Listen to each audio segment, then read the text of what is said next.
ඔබ පරිභෝජනය කරන යම් දෙයක් තියෙනවා. උදේ අවදි වූ මොහොතේ සිට රාත්‍රියේ නිින්දට යනතෙක්ම අපි ගන්න ආහාර වේල දිහා පොඩ්ඩක් හැරලා බැලුවොතින් අපිට මගහැර යන්නම බැරි එකම එක ද්‍රව්‍යයක් තියෙනවා. ඒ තමයි සීනි. උදේ බොන තේ කෝප්පයේ ඉඳන් දවල්ට බොන පැණිබීම වීදුරුව, හවසට කන බිස්කට් එක වගේම අපි කන සෝස් වර්ග, පාන් සහ පැකට් කළ බොහෝ ආහාර ඇතුලේ මේ සීනි කියන ද්‍රව්‍ය ඊටමත් රහසිගතව සැඟවිලා තියෙනවා. බැලූ බැල්මට ඉතාමත්ම රසවත් අපේ හිත සනසන මේ සීනී ඇත්තටම අපේ ශරීරය ඇතුළතින් සෙමෙන් ඝාතනය කරන මිහිරි විෂක් කිව්වොත් ඔබ පිළිගන්නවද? නූතන විද්‍යාඥයන් සහ වෛද්‍යවරුන් පවසන පරිදි මිනිස් සිරුර ලෙඩ කරවන ප්‍රධානතම සතුරා තමයි මේ සුදු සීනි. ඉතින් ඔබ කවදා හරි හිතලා තියෙනවද අද ඉඳන් හරියටම දවස් 30ක් ඒ කියන්නේ එක මාසයක් ඔබ කිසිම ආකාරයක අමතර සීනි වර්ගයක් පැණි රස කෑමක් හෝ සීනි අඩංගු පානයක් නොකා නොබී සම්පූර්ණයෙන්ම එයින් වැළකී හිටියොත් ඔබේ ශරීරය ඇතුලේ මොන වගේ පෙරලියක් සිදු වෙයිද කියලා. රුධිර පීඩනයේ සිට ඔබේ මොළයේ ක්‍රියාකාරීත්වය, සමේ පැහැපත් බව සහ බඩේ තෙල් දියවීම දක්වා සිදුවන ඒ පුදුමාකාර විද්‍යාත්මක ආශ්චර්ය ගැන අද අපි පොඩ්ඩක් හිතන්න තුලින් ඊටමත් ගැඹුරින් සහ විද්‍යාත්මකව සාකච්ඡා කරමු.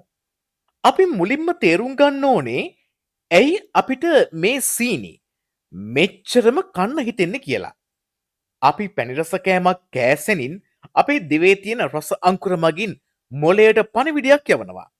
ඒ හරහා මොළය ඇතුළත ඩොපමයින් කියන සතුට සහ තෘප්තිය ජනනය කරන හෝමෝනය විශාල වශයෙන් ශ්‍රාවය වෙන්න ගන්නවා. මේක හරියට මත්ද්‍රව්‍ය වලට ඇබ්බැහි වෙනවා වගේ වැඩක්. අපේ මොළය හැමතිස්සෙම මේ සතුට නැවත නැවත ඉල්ලන නිසා තමයි අපිට පැණි රස කෑමක් දැක්කම පාලනය කරගන්න බැරි ආශාවක් ඇති වෙන්නේ. නමුත් මේ සතුට පිටුපස විශාල විනාශයක් සඟවිලා තියෙනවා. අපි සීනි කනකොට රුධිරයේ ග්ලූකෝස් මට්ටම එකපාරටම ඉහළ යනවා. ඒක පාලනය කරන්න අග්න්‍යාශයෙන් ඉන්සියුලින් හෝමෝනය නිකුත් කරනවා. කාලයක් තිස්සේ මේ දේ සිදුවෙනකොට ඔබේ සෛල ඉන්සියුලින් වලට ප්‍රතිචාර දක්වන්නේ නැතිව යනවා. මේ තත්ත්වයට අපි කියනවා ඉන්සියුලින් ප්‍රතිරෝධය කියලා. මෙන්න මේක තමයි දියවැඩියාව, අධික තරබාරුව සහ හෘද රෝගවලට මුල්ම අඩිතාලම වෙන්නේ. දැන් අපි බලමු අපේ දවස් 30 අභියෝගයේ මුල්ම දවස් 3 ඇතුළත මොකද වෙන්නේ කියලා. ඇත්තම කිව්වොත් මේ කාල සීමාව තමයි මුළු අභියෝගයටම තියෙන අමාරුම සහ කනගාටුදායකම කාලය. ඔබ එකපාරටම සීනි කෑම නතර කරපු ගමන් ඔබේ මොළයට ලැබුණ ඩොපමයින් සැපයුම සම්පූර්ණයෙන් ඇන හිටිනවා. මේ නිසා ශරීරය එක්තරා විදිහක ෂොක් එකට පත් වෙනවා.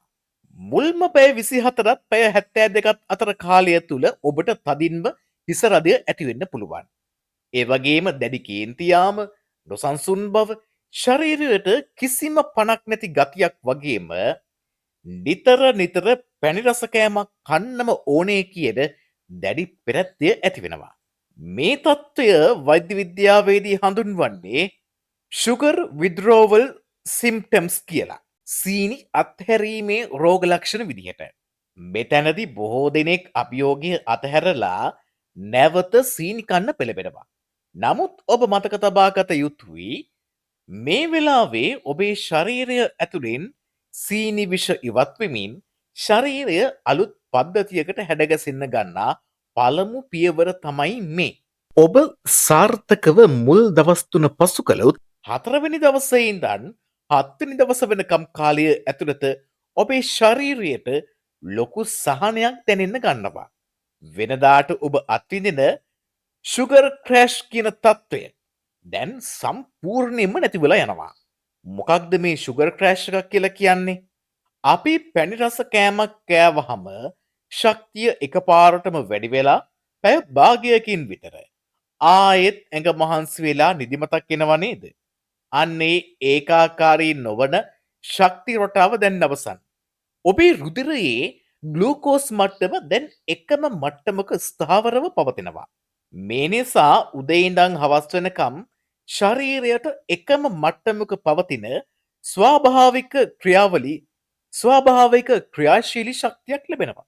ඒ වගේම ඔබේ ආහාර රුචිය පාලනය වෙන්න ගන්නවා. වෙනද වගේ නිතර නිතර බඩගිනි එන එක සහ කෑම කන්න තියෙන පෙරේතකම මේ වෙනකොට සෑහෙන දුරට අඩු වෙලා යනවා. අභියෝගයේ දෙවනි සතිය. ඒ කියන්නේ දවස් 8 ඉඳන් දවස් 15 වෙනකන් කාලය ඇතුළත ඔබේ මොළයට පුදුමාකාර නිදහසක් ලැබෙනවා.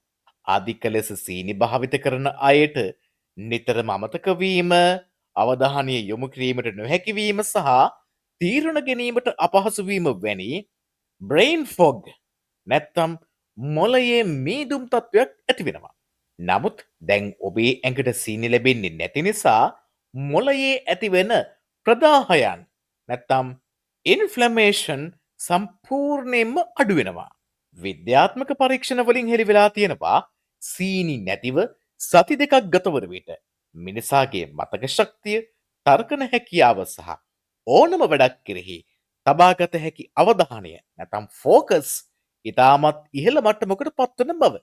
ඒ වගේම ඔබේ නින්දේ ගුණාත්මක භාවය ඉහළ යනවා. රෑට ගැඹුරු නින්දා ඩීප් ස්ලීප් ලැබෙන නිසා උදේට අවදි වෙන්නේ ඉතාමත් නැවුම් මනසකින් යුතුවයි. දැන් අපි පැමිණ තිබෙන්නේ දින 16 සිට 22 දක්වා වූ තුන්වෙනි සතියට. මේ කාලය වන විට වෙනස්කම් ඔබේ ඇස් දෙකටම දෘශ්‍යමානව පෙනෙන්න ගන්නවා. පළමු දේ තමයි ඔබේ සමයේ සිදුවන වෙනස.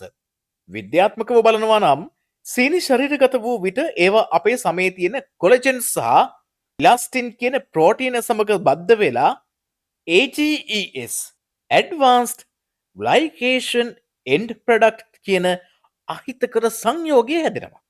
මේ නිසා සම රැලිවැටීම කුරුලෑ හට ගැනීම සහ සම අකාලයේ මහලුවීම සිදු වෙනවා. දැන් සති 3ක් පුරා සීනි නැති නිසා ඔබේ සම ස්වාභාවිකවම තෙතමනය ආරක්ෂා කරගෙන කුරුලෑ සහ ලප කැලල් ඉවත් වෙලා පුදුමාකාර විදිහට පැහැපත් වෙන්න ගන්නවා. ඊළඟට වැදගත්ම දේ තමයි බර අඩුවීම. ශරීරයේ ඉන්සියුලින් මට්ටම පහළ බැස ඇති නිසා ඔබේ ඇඟ දැන් ශක්තිය නිපදවා ගැනීමට ගබඩා කර තිබෙන තෙල් දිය කරන්න පටන් ගන්නවා. ඒ කියන්නේ ෆැට් බර්නින් මෝඩ්. විශේෂයෙන් බඩවටා සහ එනවටා තැන්පත් වී තිබෙන අනවශ්‍ය දියරගතිය සහ මේදය වේගයෙන් ඉවත්වීම නිසා ඔබේ ශරීරය වඩාත් හැඩවත් ලීන් වන බව ඔබට පැහැදිලිව දැකගත හැකි වෙනවා. අවසාන සතිය. ඒ කියන්නේ දින 23 සිට 30 දක්වා කාලය තුල ඔබේ ශරීරය ඇතුළත සම්පූර්ණ ජීව විද්‍යාත්මක ප්‍රතිසංස්කරණයක් සිදු වෙලා අවසන්. මෙහිදී සිදුවන ප්‍රධානම දේ තමයි ඔබේ දිවේ රස අංකුර ටේස්ට් බඩ්ස් නැවත සකස් වීම. මීට දින 30කට කලින් ඔබට සාමාන්‍ය කෑමවල රසක් දැනුනේ නැහැ. හැබැයි දැන් ඔබට සාමාන්‍ය එළවලු පළතුරු හෝ බත් හැලියක තියෙන ස්වාභාවික පැණි රස පවා ඉතා සියුම්ම රස විඳින්න පුළුවන්. වඩාත්ම භයානක තත්ත්වයක් වන ෆැටි ලිවර් නැත්නම් අක්මාවේ තෙල් තැන්පත් වීමේ රෝගී තත්ත්වය මේ දින 30 තුල විශාල වශයෙන් සුව අතට හැරෙනවා. මොකද සීනිවල තියෙන ෆ්‍රක්ටෝස් කියන කොටස දිය කරන්නේ අක්මාවෙන් පමණයි. දැන් අක්මාවට අමතර බරක් නැති නිසා එය තමන්වම පිරිසිදු කරගන්නවා.